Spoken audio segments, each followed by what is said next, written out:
नमस्कार। बच्चों से लेकर बुजुर्गों तक लोकप्रियता पाने वाले भगवान श्री कृष्ण के जन्म दिवस के उपलक्ष्य में मनाई गई कृष्ण जन्माष्टमी और इसी को लेकर ट्विटर पर ट्रेंड हुआ #true knowledge about Krishna ji और #स्टोरी ऑफ श्री कृष्णा। लोगों ने ट्वीट कर 16 कलाओं के स्वामी श्री कृष्ण और असंख्य कलाओं के स्वामी कबीर परमेश्वर के बीच भेद बताया। देखें हमारी पूरी रिपोर्ट। एक तरफ जहां कृष्ण के भक्त व्रत उपवास रखकर अपने इष्ट को प्रसन्न करने के लिए मंदिर आदि में पूजा कर रहे थे, तो वहीं दूसरी ओर संत रामपाल जी महाराज जी के अनुयायी ट्विटर पर #true knowledge about Krishna ji और #स्टोरी ऑफ श्री कृष्णा के माध्यम से बता रहे थे कि कबीर बड़े हैं या कृष्ण। लोगों ने ट्वीट्स के माध्यम से बताया कि श्री कृष्ण जी का जन्म अपनी माता देवकी की कोख से हुआ था, जबकि पूर्ण परमात्मा का जन्म कभी माता के गर्भ से नहीं होता। पूर्ण परमात्मा शिशु रूप में कमल के फूल पर प्रकट होते हैं। इतिहास गवाह है कि ऐसी लीला केवल कबीर साहिब जी ने ही की है। पवित्र गीता अध्याय 16 के श्लोक 23 और 24 में गीता ज्ञानदाता कहता है कि जो पुरुष शास्त्र विधि को त्याग कर अपनी इच्छा से मनमाना आचरण करता है, वो ना तो सिद्धि को प्राप्त होता है और ना ही परम गति को। गीता जी में मनमाने आचरण जैसे उपवास आडम्बरों को भी व्यर्थ कहा है। केवल शास्त्र अनुकूल साधना ही उत्तम बताई है। गीता ज्ञानदाता ने अध्याय 7 के श्लोक 18 में अपनी भक्ति को भी अनुत्तम बताया है। गीता ज्ञानदाता ने गीता अध्याय 2 श्लोक 12, अध्याय 4 श्लोक 5, अध्याय 8 श्लोक 16 में अपने आप को नाशवान यानी जन्म मरण के चक्र में सदा रहने वाला बताया है। कहा है कि हे अर्जुन, तेरे और मेरे बहुत जन्म हो चुके हैं, तू नहीं जानता, मैं जानता हूँ। अपने जन्म को गीता ज्ञानदाता ने गीता अध्याय 4 श्लोक 9 एवं अध्याय 10 के श्लोक 2 में अलौकिक बताया है, जो कि सत्य है, लेकिन उसने ये स्पष्ट कर दिया है कि वो स्वयं भी जन्म मरण में है। गीता ज्ञानदाता परमात्मा की भक्ति के विषय में गीता अध्याय 4 श्लोक 34 में किसी तत्वदर्शी संत की शरण में जाने को कहता है, जिसकी पहचान गीता अध्याय 15 के श्लोक 1 से 4 में बताई गई है। इससे सिद्ध होता है कि गीता ज्ञानदाता द्वारा बताई गई भक्ति विधि पूर्ण नहीं है। अतः हमें चाहिए कि हम तीनों देवों की भक्ति में न फंसे और पूर्ण तत्वदर्शी संत से नाम दीक्षा लेकर शास्त्र अनुकूल भक्ति करें। पूर्ण परमात्मा की भक्ति ही मोक्ष दिला सकती है, क्योंकि अन्य सभी जन्म मरण के चक्र में स्वयं ही फंसे हैं। कबीर साहिब जी कहते हैं, गुण तीनों की भक्ति में ये भूल पड़ो संसार, कहे कबीर निज नाम बिना कैसे उतरो पार। अब आपको दिखाते हैं श्रीमद् भगवत गीता। ये श्रीमद् भगवत गीता गीता प्रेस गोरखपुर से प्रकाशित। और देखिएगा अध्याय नंबर 16 का और श्लोक नंबर 23।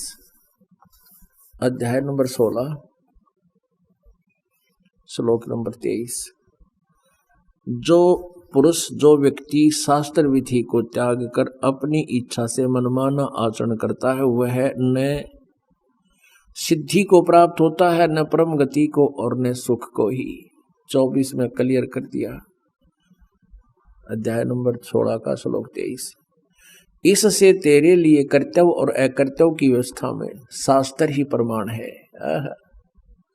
ऐसे जानकर तू शास्त्र विधि से नियत कर्म ही करने योग्य है। अब परमात्मा ने कहा कि आप श्री सतगुण विष्णु जी और तमगुण शिव जी की पूजा करते हो। गीता जी में इन तीनों गुणों की, रजगुण ब्रह्मा, सतगुण विष्णु, तमगुण शिव जी की पूजा करने वालों को मूर्ख कहा है। अब लाला जी था, गीत रखा दिखाऊं, देखो। अब परमात्मा ने कहा, डट जा, तेरे तन्ना ना देखना हो, मैं दिखाऊंगा। ये देखिएगा श्रीमद् भगवत गीता अध्याय नंबर 7 को आपके रूबरू कराते हैं इस पवित्र सदग्रंथ का। ये देखिएगा अथ सप्तमो अध्याय 7वां अध्याय। इसमें पहले मंत्र में आप देखिएगा, हे पार्थ, अनन्य प्रेम से मुझ में आसक्त चित्त तथा अनन्य भाव से मेरे प्राण होकर योग में लगा हुआ तू जिस प्रकार से संपूर्ण विभूति एवं बल समग्र यानी पूर्ण रूप से मुझको संशय रहित जानेगा, उसको सुने। जो कहता है बताऊंगा, ऐसा ज्ञान दे दूंगा तेने, फिर और ज्ञान की आवश्यकता नहीं।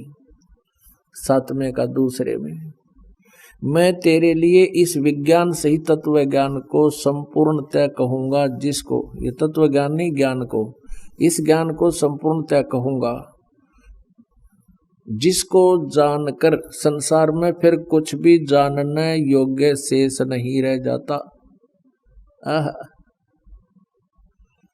अब पुण्यात्माओं देखिएगा अध्याय नंबर 7 का और श्लोक नंबर 12। और भी जो सतगुण से उत्पन्न होने वाले भाव हैं, जो रजगुण से, सतगुण विष्णु जी, रजगुण ब्रह्मा जी से और तमगुण शिव जी से उत्पन्न होने वाले भाव है, उन सबको तो मुझसे ही होने वाले हैं ऐसा जान, परंतु वास्तव में उनमें मैं और वे मुझ में नहीं। अब ये क्लियर करना पड़ेगा, रजगुण ब्रह्मा जी है और सतगुण विष्णु जी और तमगुण शिव जी। तो वही गीता जी बता रही है कि त्रिगुणमयी माया के द्वारा, यानी रजगुण ब्रह्मा, सतगुण विष्णु, तमगुण शिव जी से मिलने वाले इस अस्थायी लाभ सिद्धि साधियों में ये अपना जीवन विनाश करने वाले राक्षस स्वभाव को धारण करने किए हुए मनुष्यों में नीच और दूषित कर्म करने वाले मूर्ख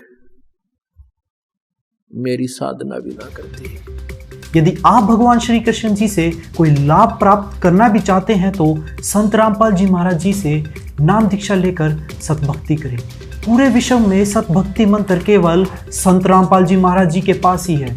आज की हमारी पेशकश में बस इतना ही। धन्यवाद।